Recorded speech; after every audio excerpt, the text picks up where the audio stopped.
league is still resentful of her, it's still jealous of her, and it's still trying to put her in her place and give her nothing, make her earn something that she already earned last year. Maybe this will be the wake-up call that the WNBA needs to clean up the officiating, to actually show that they appreciate this golden goose that has landed in their lap that goes by the name of Caitlin Clark.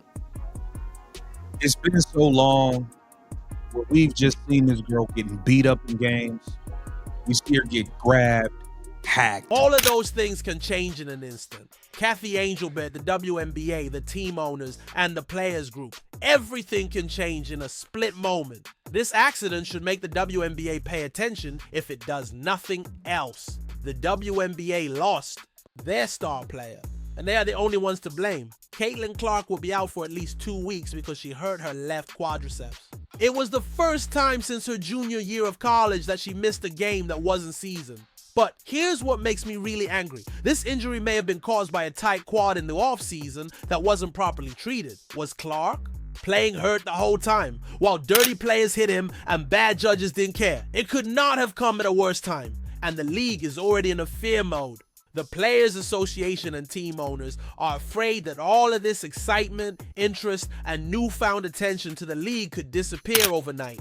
It's been 2 weeks since Caitlin Clark last played, while everyone else looked the other. Hey, was Caitlin Clark playing with a hurt leg the whole time? It's getting really frustrating as more and more proof keeps coming in. From the start of that Liberty game on May 24th, something was wrong with Clark. All game, her shots were just missing. They didn't have the booming power we're used to seeing from her long-range shots. But this is what should have really sent up red flags.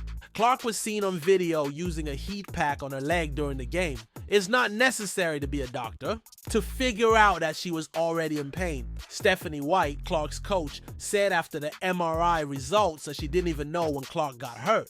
There is literally footage of Caitlin Clark putting heat compression towards her leg. There is literally footage of her putting heat packs on her leg. There is new footage of her heating up her quad when she's... Take a moment to think about that. They didn't know something was really wrong until they got a message after the game. White said, "I'm glad she did because we need to stop this right away."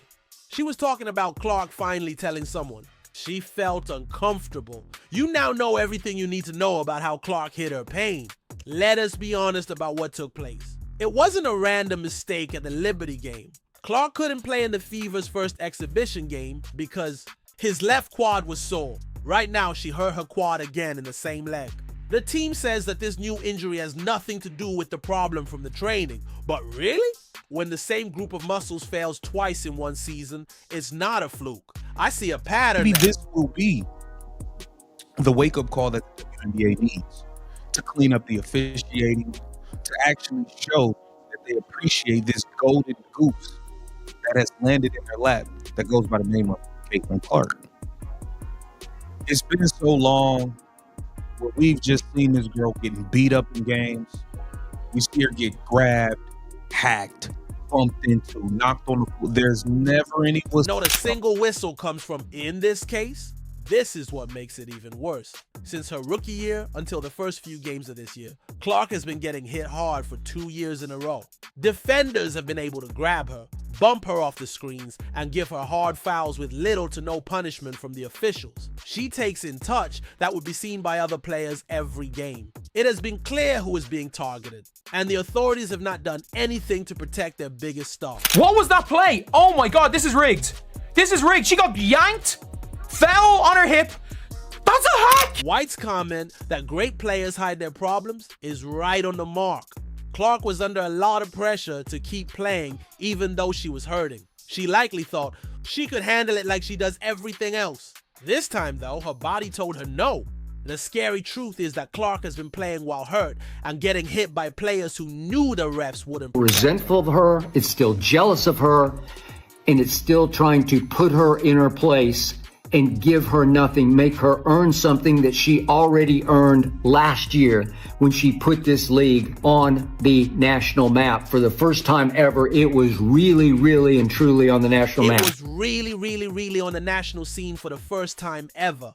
And this injury could have been avoided totally. It could have been avoided if the players had gotten more rest after the stress of the practice, if the officials had been more fair and stopped targeting, and if the medical staff had seen the warning signs. Everyone turned a blind eye as the body of the league's most important player broke down. There is now a worst-case scenario for the WNBA, and their quick fix shows how much they depend on one person, Kane Clark.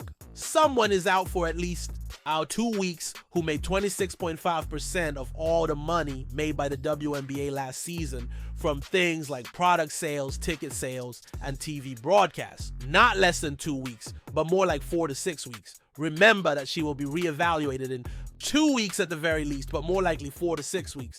The WNBA's worst fear came true just hours after the injury was reported. League officials were enjoying Clark's popularity, but now they had to deal with the scary prospect of arenas being empty and ratings going down. The fear happened right away and could be seen.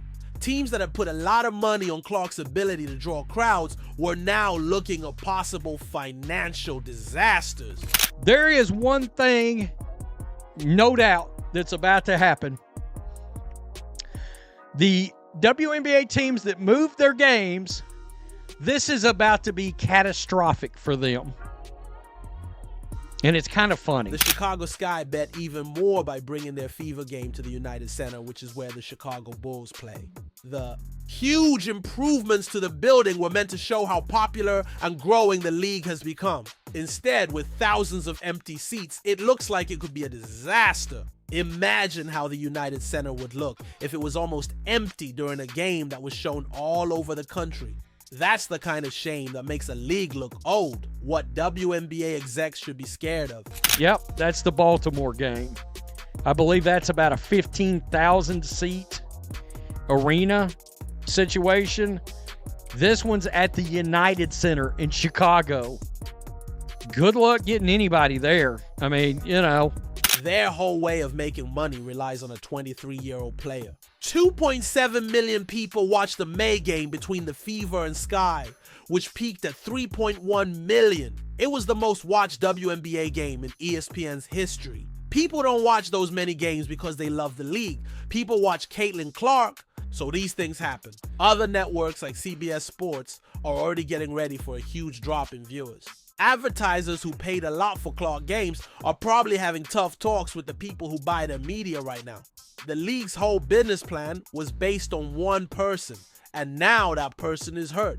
The harsh truth is shown by how many people are expected to attend future Fever road games. If Clark isn't there, these games go from being must-see events to regular WNBA games with small groups.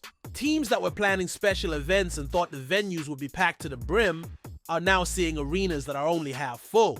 And fans who were disappointed. The WNBA just found out that their house was built on sand and is now falling apart.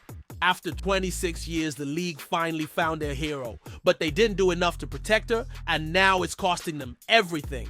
They've become so reliant on Clark's fame that they're scrambling to make money behind closed doors. But as the news of the injury spread online, something even worse was going on, while league leaders were worried about their bottom line. Some parts of social media threw a party while real basketball fans were sad.